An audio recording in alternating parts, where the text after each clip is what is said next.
Hi guys! So patuloy pa rin po akong bumibili ng mga ganito na alas, na ginto o kaya ay silver pwede. So ito po ay manipis na ring na malapit nang maputol. So pwede rin po yung mga yupi-yupi or putol na pakaw, earring, half earring or mga necklace na putol pwede. So ito pong sample na ito ay 18 karat gold ring.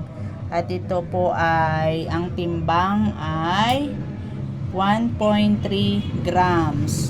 So, open for meet up po ha, dito sa Calapan City. Message lang po kayo sa akin ng update na presyo.